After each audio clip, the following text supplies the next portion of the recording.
Bonjour et bienvenue dans Ici pas maintenant quand, le podcast qui vous veut du bien. Je suis Daniela Knafo, coach, hypnothérapeute, constellatrice familiale et autrice de plusieurs livres de développement personnel vers la guérison des blessures émotionnelles, de l'enfance, des addictions, des traumatismes et de la dépendance affective. Aujourd'hui, avec Chiara Gomis, nous allons explorer un thème essentiel, parfois dérangeant et souvent libérateur, la mémoire du corps. Eh oui, le corps garde en mémoire les choses. Car une question mérite d'être posée, même deux.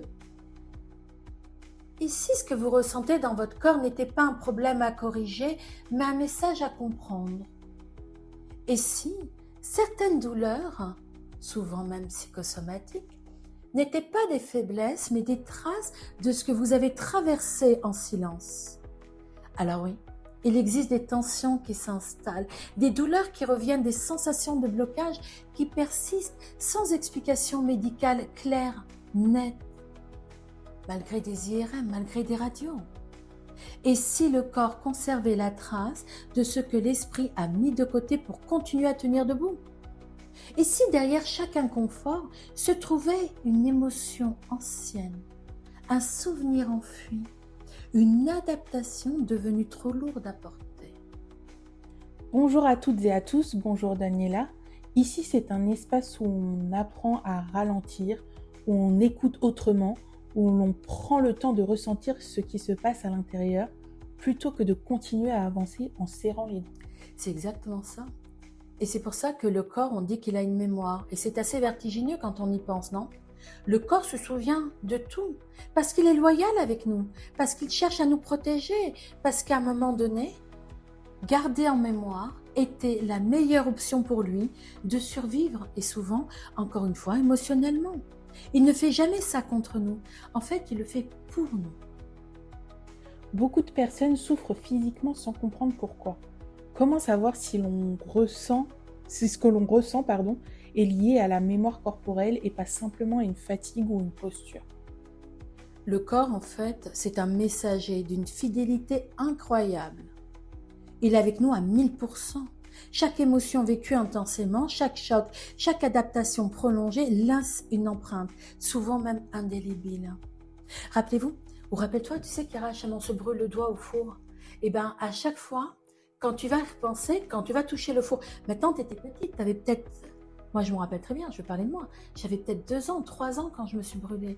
Jusqu'à aujourd'hui, je pense toujours au même doigt. Et avant d'allumer le four, avant d'ouvrir, je vais prendre une serviette, je vais l'ouvrir, je vais faire attention de ne pas me brûler, parce que j'ai cette mémoire que j'ai souffert, que j'ai eu mal. Lorsque l'esprit choisit d'avancer vite pour continuer à fonctionner, le corps, lui, conserve le chapitre. Il le laisse ouvert à la même page. Il inscrit dans la posture, dans la respiration, dans les tensions, tout ce qui n'a pas pu être exprimé.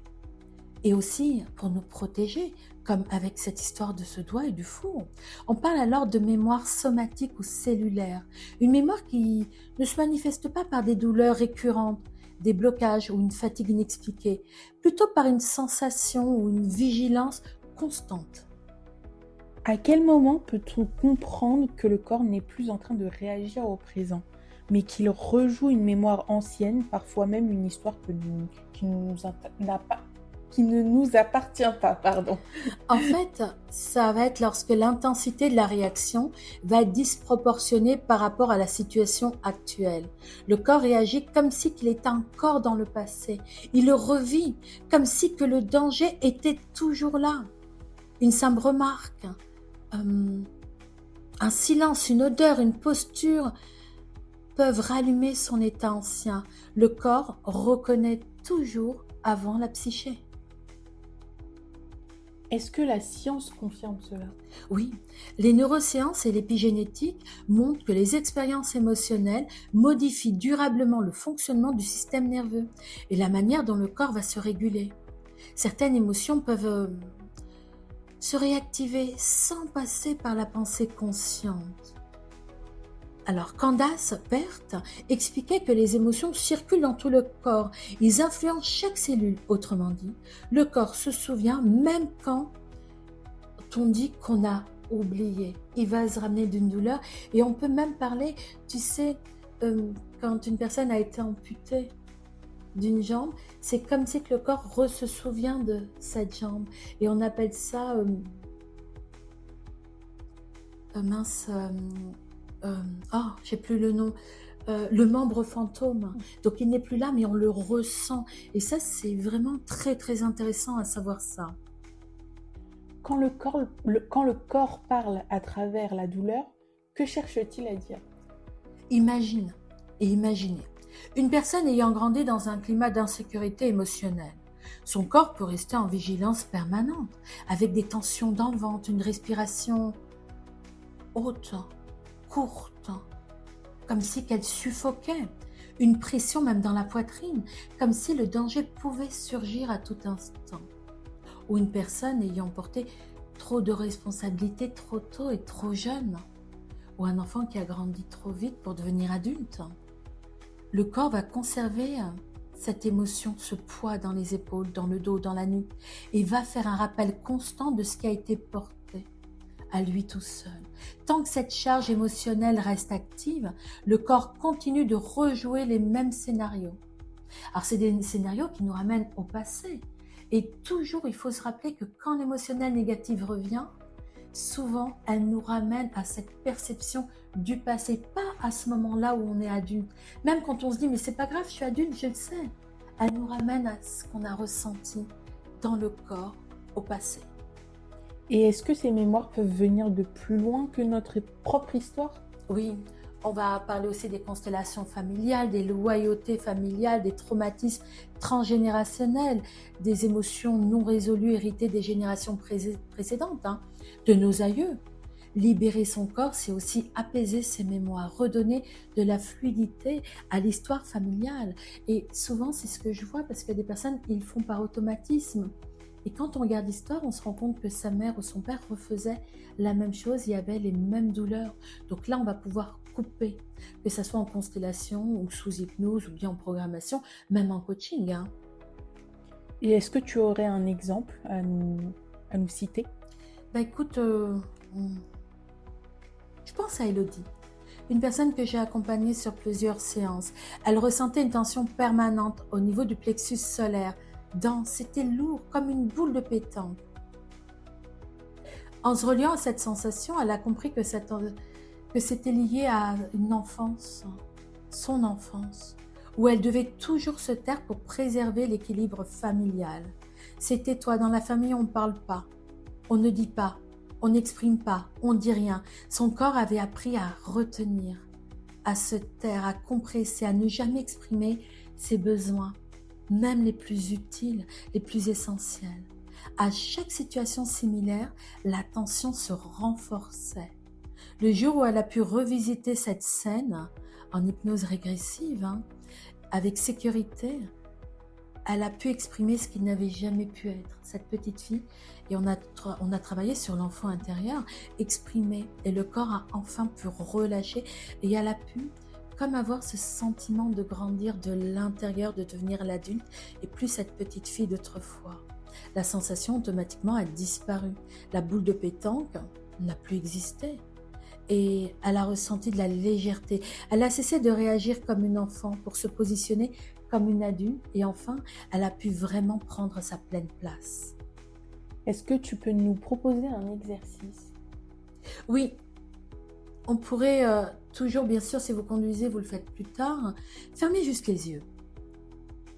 Et puis, imaginez dans votre corps, ressentez là où il y a une tension, là où le corps souvent se manifeste, où il y a une mémoire à l'intérieur. Tout le temps, cette douleur, vous dites, ah tiens, là, j'ai toujours ce point-là dans le dos.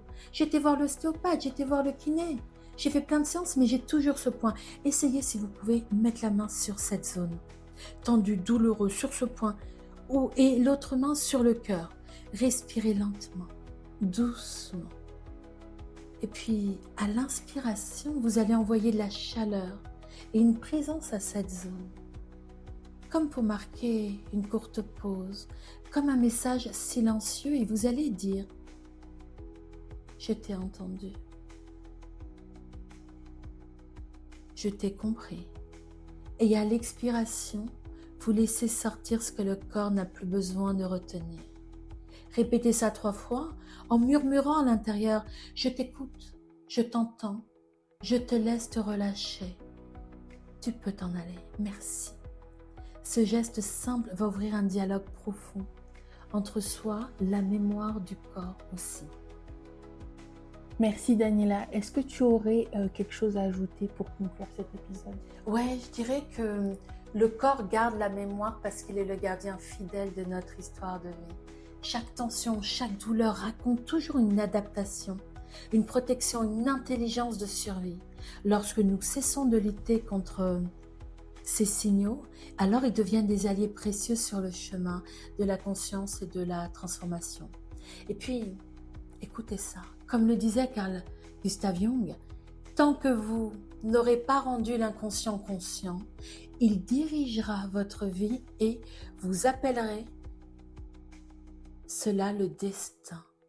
Ça veut dire, c'est comme si c'était mon destin d'avoir toujours ce point-là dans le dos. Non, il peut s'en aller, il peut partir. Et moi, je rajouterais, écoutez votre corps, c'est reprendre le pouvoir de votre histoire, avec douceur, avec respect, avec présence. C'est là, maintenant. Merci Daniela. En écoutant notre corps, nous apprenons à nous reconnecter à notre histoire et à avancer avec plus sereinement.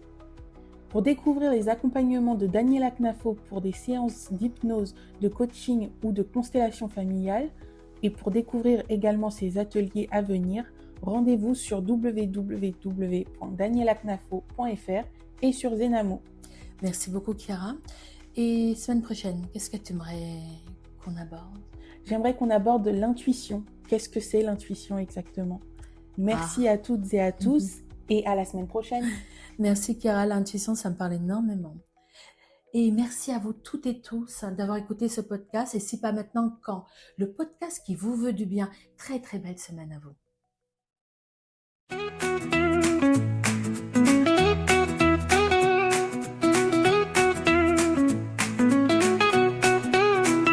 Et si pas maintenant